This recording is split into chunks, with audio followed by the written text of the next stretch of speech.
তাহলে আমরা রুটার দ্বিতীয় পাঠ করাই, যদিও প্রায় সব প্রথম পাঠেই প্রায় সবই বলা হয়ে গেছে, তাহলেও আবার আর একবার আলোচনা করি।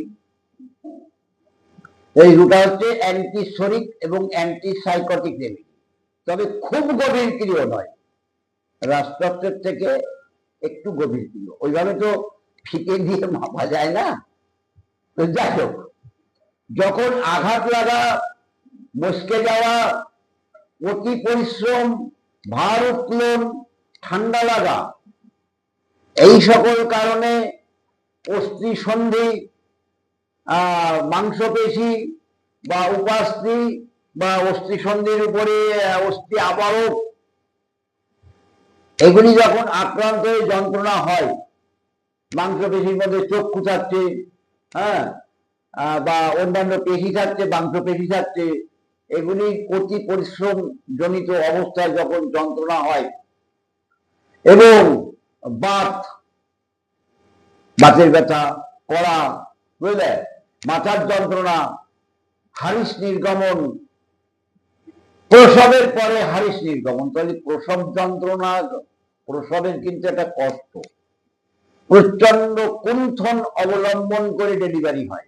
মায়েরা প্রচন্ড কুণ্ঠন মানে কুটনি দিয়ে সন্তানকে নির্গমন করতে সাহায্য করে, তাই সেটা একটা প্রচেষ্টা, অতি ব্যবহার।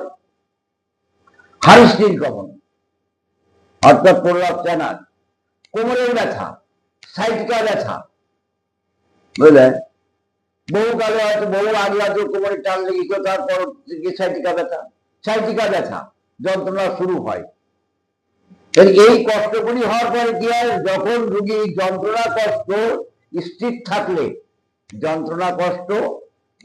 থাকলে ঠান্ডায়, সন্ধ্যাবেলায়, রাত্রে বৃদ্ধি হয়, গরমে হালকা সঞ্চালনে উপশম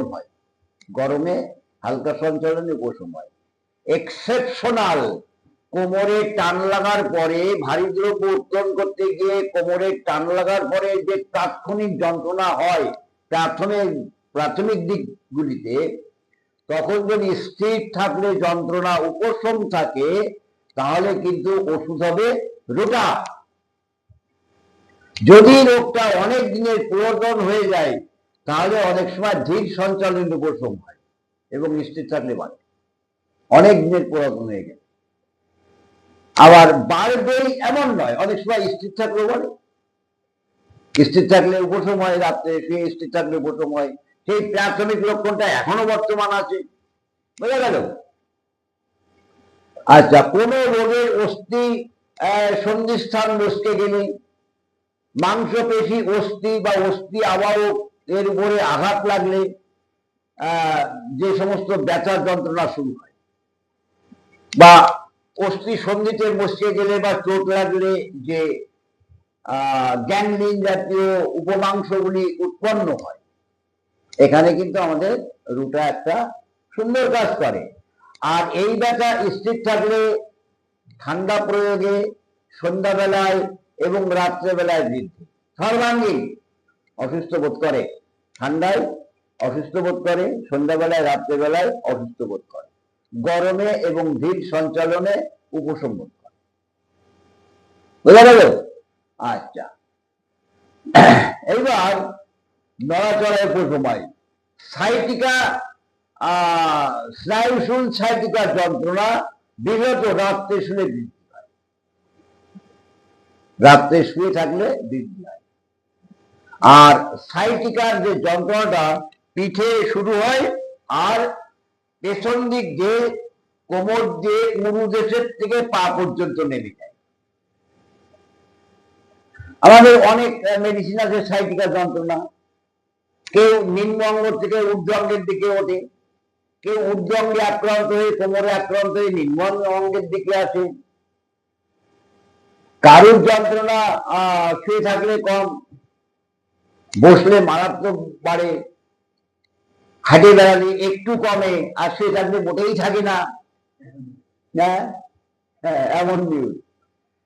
আচ্ছা, যাই হোক, তাহলে এইরকম ভাবে আমরা কিন্তু লক্ষণগুলিকে ক্লাসিফিকেশন করে বুঝে নেব যে কোন মেডিসিনের সিমটম সেটা।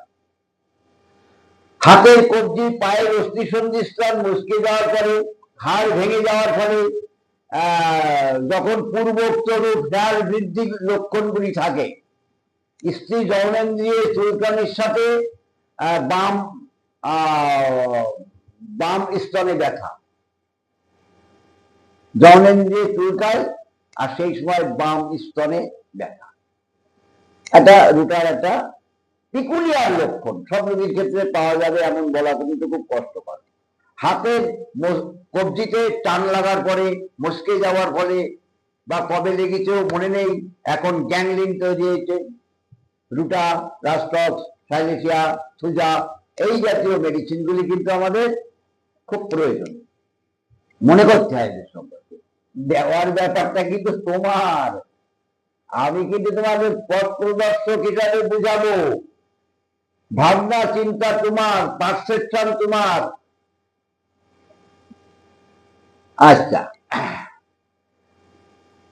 কিডনি বা মূত্রাশয়ের কোন রোগের সাথে কোমরের যন্ত্রণা, কিডনি বা মূত্রাশয়ের কোন রোগের সাথে কোমরের যন্ত্রণা, প্রসবের পরে বা অন্য সময় বারবার মলত্যাগ বা মলত্যাগ, কোষ্ঠবদ্ধ, কোষ্ঠকাঠিন্য, বারবার মলবেগ হয়, মল ক্লিয়ার হয় না, বারবার মলের বেগ হয়, নাচতে মন, মল ক্লিয়ার হয় না, মলত্যাগে গেলে, প্রসবের পরে বা অন্য সময়, বা ভারী দ্রব্য উত্তোলন করার পরে, অনেক সময় এই উত্তেজক কারণে পরবর্তী জায়গায় হাড়ির বেরিয়ে যায়, প্রলাপস, অ্যানাস তৈরি হয়, বুঝলে? এইবার হাড়ির বেরিয়ে পড়ে। চোখের অতি ব্যবহার, আমরা অনেক শিশুদের স্কুলে পড়ে দেখি দূরে একটু ব্ল্যাকবোর্ডের লেখাগুলি পড়তে পারে না, ব্ল্যাকবোর্ডের লেখাগুলি পড়তে পারে না, যখনই ধরা পড়ে এই ধরনের শিশুদের নিয়ে তার মা বাবারা সোজা চলে যায় চোখের ডাক্তারখানায়, তারা হলে বেঁচে দাঁড়ায় না, সেই রোগীর ঠাকুর দাদা,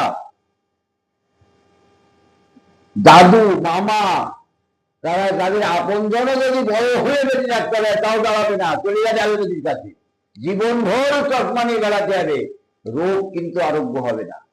চক্ষুর অতি ব্যবহারের ফলে চোখে ঝাপসা দৃষ্টি, বুঝলেন, দৃষ্টি ক্ষীণতা, চোখ লাল হওয়া, মাথার যন্ত্রণা, চোখের কষ্ট, একটা থেকে আর একটা আলাদা করতে পারে না, চিনতে পারে না। এবার সেটা অতি আলোতে, অতি আলোর ব্যবহারে, অনেকক্ষণ ধরে পড়াশোনা করে তার প্রতিফলে হতে পারে, বা কম আলোয় পড়াশোনা করে তার ফলে, চক্ষুর অতি ব্যবহার জনিত অবস্থায় মাথার যন্ত্রণা বা চোখের পাওয়ারের ডিস্টার্ব, এখানে কিন্তু আমাদের রুটা সুন্দর কাজ করে। আর আমাদের ভয়টা যে রুট চোখের উপরে কাজ করবে না, মাথার উপরে কাজ করবে না, এটা ভুল ধারণা। হোমিওপ্যাথি মেডিসিনটা টোটাল বডির উপরে কাজ করবে, treat the patient are not the disease, মনে রাখতে হবে। চক্ষুর অতি ব্যবহার মানে ছিল প্রায় চক্ষুতে যন্ত্রণা, চোখ লাল হওয়া, দৃষ্টির বিপর্যয় ঘটা। আঁচিল বা কড়া, আঁচিল খুব কম দেখা যায়, কড়া, ক্রন, হাতুড়ি, খুন্তি, লাঙল বা কোনো জিনিসের যদি অনেক ব্যবহার হয়, ব্যবহার হতে হতে দেখা গেল সেই জায়গাটায় কড়া পড়ে গেল, শক্ত হয়ে গেল, একভাবে জুতো করতে করতে কোনো অংশে জায়গাটা তো কড়া পড়ে গেল, খুন্তি ঘুরতে ঘুরতে হাতের এই জায়গাটায় শক্ত হয়ে গেল, যদি উত্তেজক কারণটাকে একটু দূরে রাখা যায় এবং ওষুধ খাওয়ানো যায় রুটা, তাহলে এই ধরনের অবস্থাটা আরোগ্য হয়ে যাবে। দেখো, হাতুড়ি চালানো, খুন্তি বা লাঙল চালানো হয়তো আমি বললাম, যদি এটা না হয়, যদি আমি এরকম কেন্দ্র দিয়ে বসে থাকতে থাকতে এই জায়গাটা শক্ত হয়ে যায়, হ্যাঁ, যদি আমি আসন করে বসে পড়াশোনা করতে করতে আমার এই পায়ের এই গিটের এখানে যদি এরকম শক্ত হয়ে যায় এবং সেখানে যদি ব্যথা যন্ত্রণা বা প্রদাহ শুরু হয়, তাহলে আমি রুটা দেবো না? যদি রুটার রুগী হয় নিশ্চয়ই আমি রুটা দেবো, যদি মডালিটিসের সাথে মিল থাকে তাহলে আমি নিশ্চয়ই রুটা দেবো। বোঝা গেল? এই অবস্থাগুলি তোমরা খেয়াল করবা। অস্থি আবারক, আবার বলছি, অস্থি আবারক সন্ধিস্থান বা কার্টিলেজ, মাসেলস, টেন্ডন, বুঝলেন? এই অংশগুলি আক্রান্ত হওয়া, মস্কে যাওয়া, আঘাত লাগা বা সেই যন্ত্রের অতি ব্যবহার, এটা কিন্তু রোগের এক্সাইটিং কজ। কোন এক্সাইটিং কজে কোন অর্গানগুলি আক্রমণ হলো, কোন লক্ষণ প্রকাশিত হলো, কোন মডালিটি সিমটমসে উপশম এবং বৃদ্ধি ঘটলো, এই তো না কি, এই তো মেডিসিন। মায়োজমেটিক গভীরতা কি, ওষুধগুলি কোন জায়গায় কাজ করে, কোন কোন উত্তেজক কারণ বলে সেই যন্ত্রে কোন কোন রোগগুলি হয়, সেই রোগগুলি কোন কোন মডালিটিতে আমাদের হেয়ার বৃদ্ধি হয়, এই এর মানসিক লক্ষণ নেই। জেমস টেলর কেন বলছেন এই ওষুধটাকে আরো পরীক্ষার প্রয়োজন ছিল, তাহলে হয়তো এর মেন্টালটা প্রকাশ পেত, হয়তো আরো উচ্চ শক্তিতে প্রয়োগ বা প্রুফ করা উচিত ছিল। যে মেন্টাল সিমটমস গুলি বেরিয়েছে জেমস টেলর কেন্টের রুটাতে বলা হচ্ছে এগুলি সব সাধারণ লক্ষণ। তাহলে আমার সাধারণ লক্ষণের উপরে আর গুরুত্ব দেওয়ার দরকার নেই। তাহলে আমরা মডালিটিসটা গুরুত্বপূর্ণ আর রোগের এক্সাইটিং কজটা গুরুত্বপূর্ণ, আর কোথায় আক্রান্ত হয়েছে তার একটা গুরুত্বপূর্ণ। আর ওষুধের শক্তিটারে 6, প্রাথমিক অবস্থায় 630, পরবর্তীতে 200, তারপরে আরো যদি পুরাতন হয় 1000, 10,000। বাথরুম, জয়েন্টের বাত, সেখানে ট্রিটমেন্ট হতে পারে।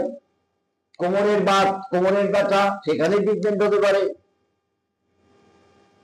এই রকম ভাবে আমাদের কিন্তু বুঝতে হবে, সুন্দর করে কেস রেকর্ড করতে হবে, লক্ষণগুলিকে বিশ্লেষণ করতে হবে, ক্লাসিফিকেশন করতে হবে, একটা চিত্র অঙ্কন করতে হবে যে চিত্রের সাথে ওষুধ চিত্রের মিল হয়। আর এই দুটা করতে গিয়ে আমাদের রাস্টক্স, আর্নিকা, বেনিস প্লেনিস, হাইপেরিকাম, লিডাম, কখনো কখনো হয়তো ক্যালিডিয়া ল্যাটিকোলিয়া, নানান অন্যান্য মেডিসিনগুলি এসে যায়, পডোফাইলাম, সিপিয়া এসে যায়।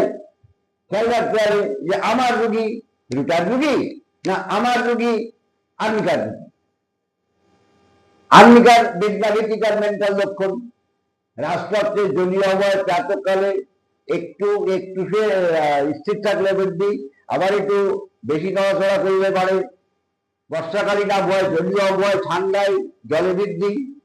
তো এইরকম ভাবে আমরা যদি একটা ওষুধের সাথে আর একটা ওষুধ কম্পারেটিভ করি তাহলে আমরা রুটাকে বের করতে পারবো যে আমার রুগী রুটার কিনা। ঠিক আছে, তাহলে এই পর্যন্ত।